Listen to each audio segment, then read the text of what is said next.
Okay, this episode is about ultralight trailers. Now I bought it's what's called an extreme light, and the reason why, now you'll see light on a lot of trailers and they're not really that light. This is truly classified more as an ultralight trailer. It's almost 23 feet and it only weighs 3,075 pounds. Okay, that's dry weight. You fill up the water tank and things like that and start packing stuff in, it's going to be heavier, but it's only 3,000 pounds, and that's almost 23 feet. So that's why it's truly an extreme light. And I only paid, it was about 10 years old when I bought it. And I paid $4,500 for it. So they're also very affordable. The way they make them super light, okay, the chassis is always going to be your steel tubing. It has to always be steel, but they used to build the superstructure out of steel bar also. And with the extreme lights, they went to an aluminum superstructure. So everything is held in place by aluminum. They cut over 1/2 ton off the weight. Okay, so this video, I'm going into that now. This trailer, it comes with 3 tanks, 25-gallon fresh water tank, which you can fill either by garden hose. If you're in they call it a city water connection, you can fill up that 25-gallon tank. Or when you're out boondock camping, you can transfer your 5-gallon water tanks or whatever into here to fill up your 25-gallon tank. And when I'm always boondock camping, so I'm always filling up my water from here. And I did an episode on what I did here, which was install a 12-volt DC water pump, which I connect the hose here and goes over, into there. And I connect the battery leads, the 12-volt battery leads, to a jump starter that I have for my Jeep. So that, and then, the other side of the hose obviously goes into your 5-gallon water bucket, which I've got just sticking up here right now. Okay, your typical travel trailers. Okay, here's your furnace for your hot water. Furnace, I shouldn't say your furnace, a hot water heater. Okay, now normally to save on propane, it runs off of propane.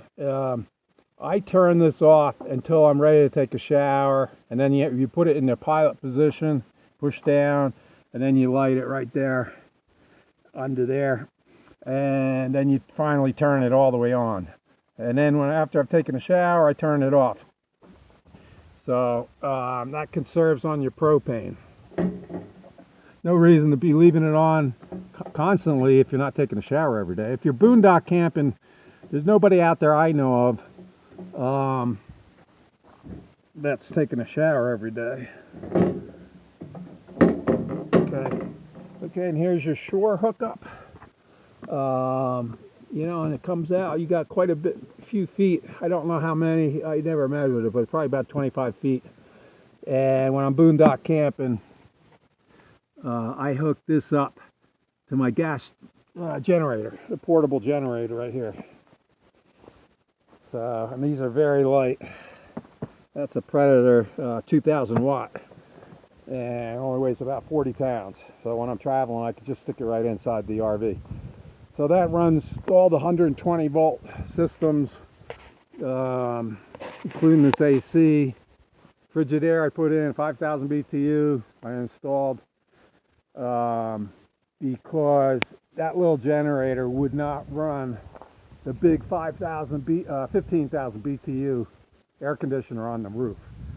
So that's another feature you get with your travel trailers. Usually you have a roof mount, but you're going to need something more like 3,500 watts generator to run those roof mounts.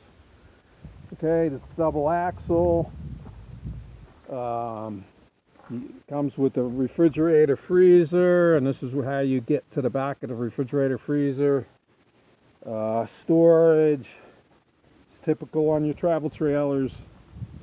Up on top, you're going to have, I have 2 roof vents for air circulation. And actually, I got 600 watts on top that I installed myself, and this is where I connect them. When I'm traveling, I just close this up. I disconnect these and I Velcro them up on top. I also installed, when my generator is running, I can run 120 volt AC appliances outside. I installed that. That's not typical. I don't think any RVs come with an outside AC. Oh yeah, they do actually, because I do have one.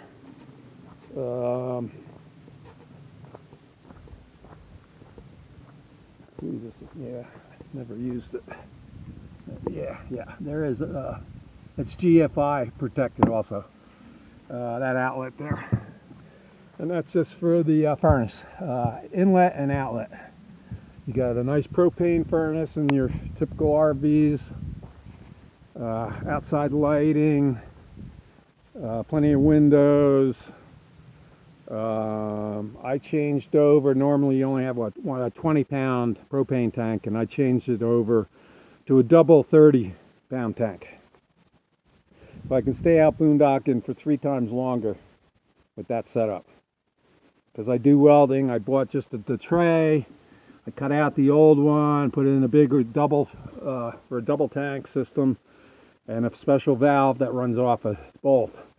So when this tank runs out, say in the middle of the night, this type of valve will automatically switch over to the other tank.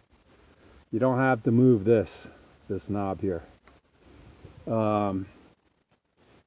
Typical battery system. Now I have this in parallel with 2 more deep cycle batteries inside. Right behind this wall is the table. So I'm running this deep cycle in parallel with 2 more inside the RV, because it just didn't have the room up here, to install it. But this, it's been holding up for 4 years, 5 years now since I bought the trailer. So everything's doing well. I have special connections here too that I installed myself for solar panels, the portable ones for outside. I have the 600 watts on the top, but I also have 300 watts on the ground. And this I installed also, which you'll never see on any travel trailers, is a 12 volt socket, which I had to waterproof. Obviously, but that's for running certain devices that run off of 12 volts. And I had to use a special box here. They don't really have anything special, so what I used is one of these. Okay, except I didn't recess it, and that's all I used for that connection box on the front for the 12 volt cigarette lighter. It's the only thing I could come up with, kind of jimmy rig things. Okay, you also got a 30-gallon, at least on the smaller trailers, you're going to have a 30-gallon gray water and a 30-gallon black water tank. And that's going to be that's a gray water and that's your black water. And that's what's needed on a lot of BLM lands. They require it. That you have, these hookups so you can dump your tanks. I went into a previous episode on that. Well, anyway, because it's so light, this trailer, and it's a good size, it's a medium size, I would classify medium size. A lot of vehicles can tow 3,000 pounds. As a matter of fact, I'm towing this with my Jeep. Now, granted, I have a Grand Cherokee, which had the 3 engine options. The other Jeeps, the Wrangler, can tow up to 3,500 pounds, so I would not tow this trailer with a Wrangler, because after you've loaded it down, filled up the water tank, you're going to be over 3,500 pounds. I had a Jeep Liberty, and that had the transmission cooler, and that was rated to tow up to 5,000 pounds. So you could probably tow this trailer after it's packed and everything on level grounds. But I still wouldn't use a Jeep Liberty to, say, tow over a mountain pass or anything. Like some of the mountain passes I went over the Rocky Mountains in certain areas.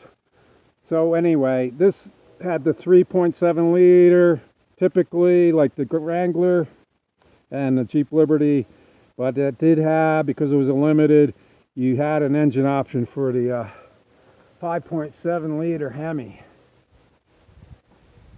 So instead of getting 220 horsepower like the other Jeeps, I get 382 horsepower out of this Jeep.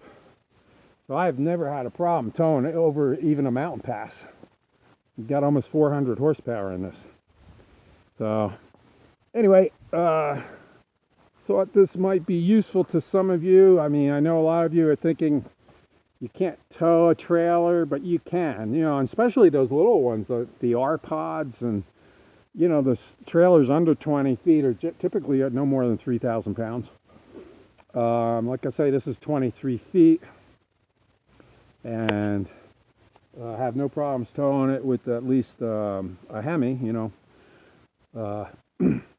So something to keep in mind. I know a lot of people go into cargo trailer rebuilds because they think they can't tow anything super heavy, but RVs aren't that heavy either if you really shop around. Like I say, this is what's called an extreme light.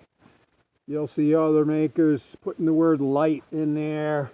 I would check, though, you know, the stats and make sure it truly is a light for that size trailer. So, okay, and believe it or not, you also get even a cable hookup for cable TV when you're at RV parks and stuff like that. There's a lot of things you get on a travel trailer you won't get in a cargo trailer rebuild or a van rebuild and that kind of stuff. So just giving you more options of what you can really get in a travel trailer. Inside, got a full bathroom, shower, hot water sink, cold and hot water sink, flush toilet, furnace, 3-burner stove, just basically almost everything you'd want and need when you're boondock camping is in a travel trailer. I'm sure I left out some things. I mean, well, air conditioning, roof mount, and I also, like I said, I put that back one in there too. And you have AC outlets, 120 volt AC outlets, which when I turn on the generator, those are energized, so I can run AC appliances, 120 volt AC appliances. And, you know, out in the middle of nowhere, as long as you got a portable generator, you should be good to go. People with pickup trucks, they can put the really big gas generators in the back of their pickups. So you'll see people with 4,000 watt generators, and they can run the roof mount AC units and stuff like that also.